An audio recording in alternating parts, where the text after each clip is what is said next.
Agency A is pleased to host Charles Edwards, Senior Partner at St. James's Place. Today we'll be discussing wealth management for expats, exploring how financial planning, investing and growing your wealth overseas differs from what you might expect back home, and what that means in today's economic environment. Charles, welcome. Really lovely to have you here. Thank you very much for having me. Tell us a little bit about yourself and why you moved to Dubai. So I'm British, moved to Dubai coming up to 3 years ago.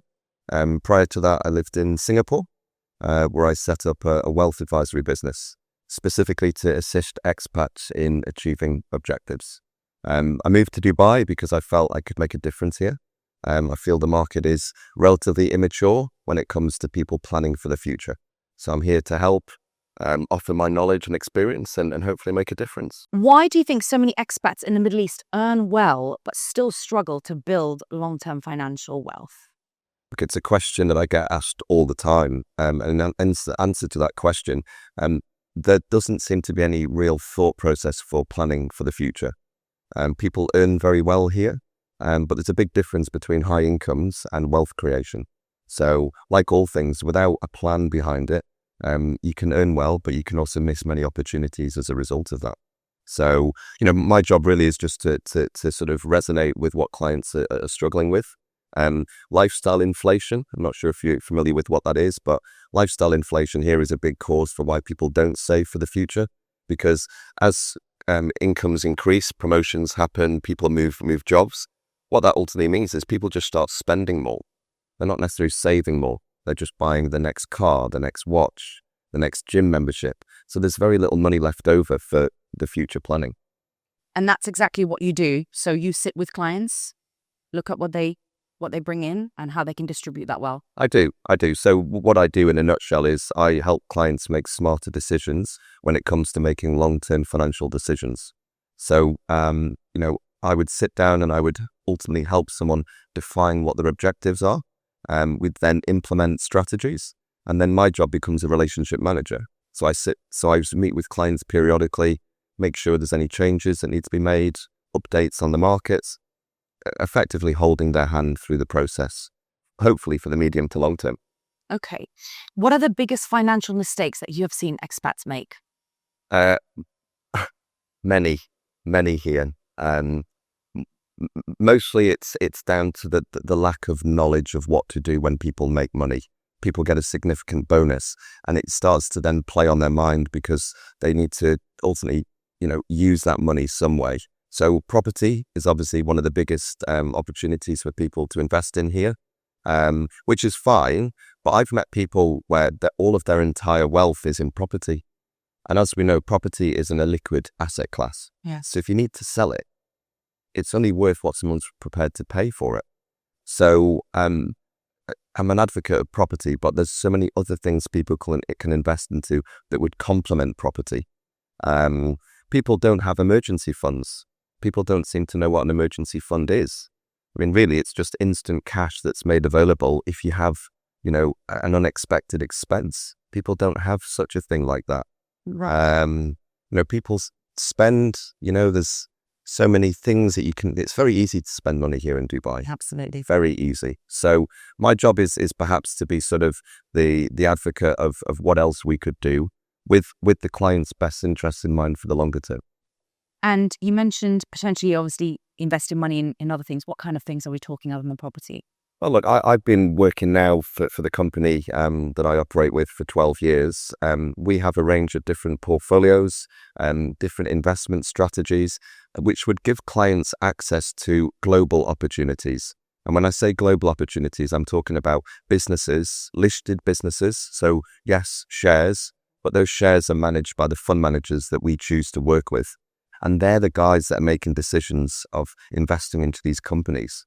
So a fund gives a client access to maybe 500 companies within the fund, which is then risk tested, and the fund manager then determines the parameters of it. So it's a safer way of investing rather than putting your money into one stock, and if it goes up, great, and if it goes down, you've just lost all your money.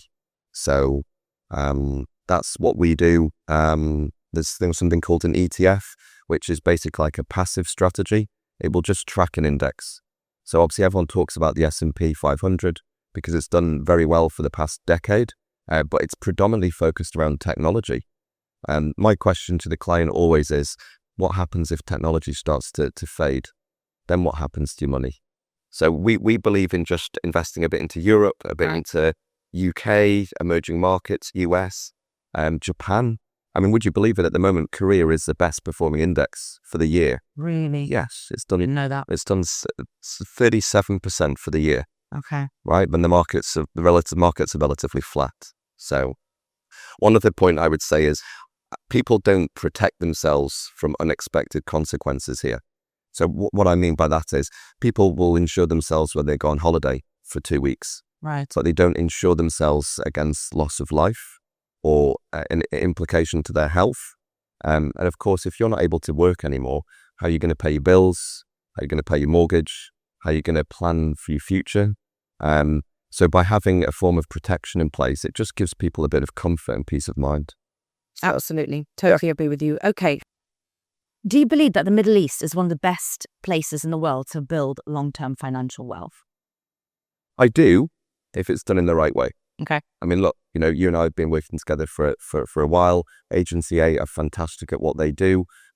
If you don't know what you're doing when it comes to setting up a business, you are going to come unstuck. It's either going to lead to a cost implication, a delay, or you might even get a fine from the government. So people like you and I are here to support clients by giving them advice they can trust and ultimately be able to operate a business with. Absolutely. Or their personal finances with. Yeah. So, but I think it represents a huge opportunity. However, as I mentioned before, you can earn a high income, but if you're not actually putting the money to good use, you're not going to achieve your objective. It's just cash. And as we know, with inflation rates and so on, cash isn't king anymore, and it hasn't been for a long time. So it's good to keep some money in cash, an emergency fund. It's good to have some money in property, managed funds, alternative investments. There's so much out there. People just need to, I guess, consider their options before they jump in. And I think next question is kind of almost pretty much answered in the question we've just covered. But for someone earning well in the UAE, where do you think that they should start with their investing? I mean, in an ideal world, Justina, they would book 30 minutes of my time. Okay. To just have a conversation, informal conversation over a coffee, and pick my brains. I've been in the industry for 20 years. I've worked in the offshore industry for 15 years. I've seen everything there is to see. I've seen clients make a lot of mistakes over the years. And ultimately, what I bring to the table is experience, just as you do in your role. And people pay for that, but it ultimately will lead to you saving on mistakes, time. People get quite emotional when we see market events occur. Yes. And that's often the time that people make the most irrational decisions. And believe it or not, when sentiment is negative, that's when you make the most money. But Very true. People don't see it that way. So my job is ultimately to sit down and just be that kind of devil's advocate, Right. to be able to just bounce ideas off, share what you're trying to do. I can actually go into detail and do cash flow forecasting for clients. So I can actually tell you if what you've got in place is going to achieve its objective or not.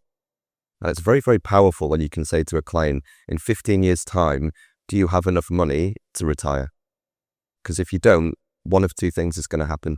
You're not going to have the lifestyle that you planned for, or you're going to have to work longer. So by meeting with someone like me now, you understand what you need to do, and that's why the periodic reviews are important, because, we understand, right, we've got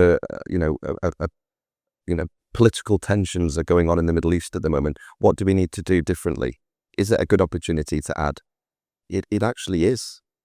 So yeah, that's what I do. Okay, perfect. With what's happening at the moment globally and in the region, where do you think expats should start with their financial planning?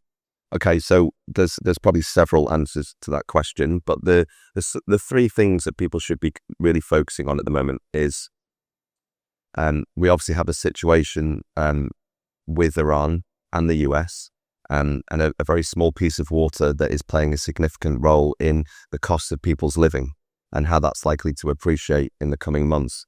And inflation. So the US released its inflation data last week, and it's now the highest it's been since 2022. So it's 3.8%. So the magic number of 2%, we're nowhere near hitting that. Okay. What that's ultimately going to mean is that the cost of living for everybody is going to go up exponentially, which means people will have less money, less money to do, what they want to do with their cash. So we need to keep an eye on inflation. Okay. It's not the end of the world that it's at 3.8%, but it can't go much higher. Okay. The second point, I think, globally is, US midterms, okay, which come up at the end of the year. Does Donald Trump get a vote of confidence, or do people want to get rid of him? The reality is we're not going to be able to get rid of him, but if he fails the midterms, it will mean that he has less control, less power to be able to make some of the decisions that he's made so far, which a lot of people, Americans included, are not in favor of. So, and I think the third one is just keeping an eye on interest rates. Okay, at the moment, interest rates are allowing people to save money and make a return. If interest rates start to drop because inflation is increasing, it will mean that cash effectively provides you with no return. So people will need to revisit whatever plans they have in place and make alternative decisions. Okay. Something's just come to my mind. Not to be able to speak to you, but to have a consultation with you, does someone need to be of a certain earning, of a certain stature, or should everyone be having a conversation with the likes of you? Look, I would much rather sit down and have a conversation or a video call. I appreciate in Dubai, the traffic can be a bit crazy. So, for 30 minutes of your time, I'm more than happy to speak to people and understand what it is they're trying to achieve. Often within 15 minutes, I know if I can help them or not. Right. I've been in the industry for 20 years. I've got clients that have got millions of dollars invested with me. So there are a certain caliber of client that I like to work with. If their job title starts with a C, that often helps. I work very closely with business owners, entrepreneurs, people that don't have any real structure. All they focus on is their business, and their business is them. That's fantastic. But at what point in the future do you want to, either plan for an exit or start to withdraw some of the money from the company to be able to invest it for your future? That's where I can get involved.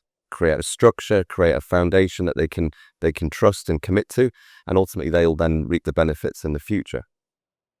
Okay. This is one that I've been avoiding myself, and I'm sure many people will be in the same boat. How should expats think about retirement if they don't have a traditional pension in place back home? Okay, so that's probably in the top 3 requests when people sit down with me. When we become expats, we are officially on our own.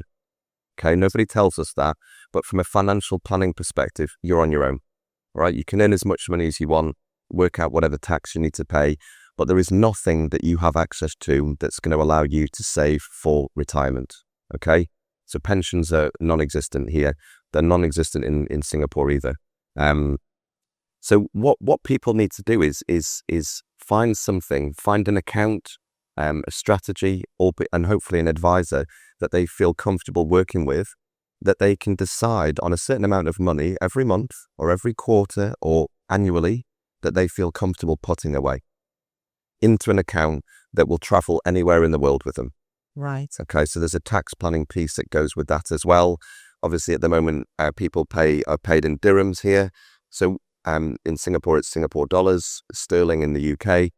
What you want is something multi-currency, okay? Because there's no guarantee people are going to be here for the whole of their working career. Right. And you also don't want to set up an account in every jurisdiction that you operate in. So what we look at is a global portable solution, which ticks the boxes for tax planning, ticks the boxes for multi-currency, gives clients the flexibility of being able to withdraw from it as and when they need to. Remember, with a pension, you can't access anything until 55. Right. That can be quite restrictive.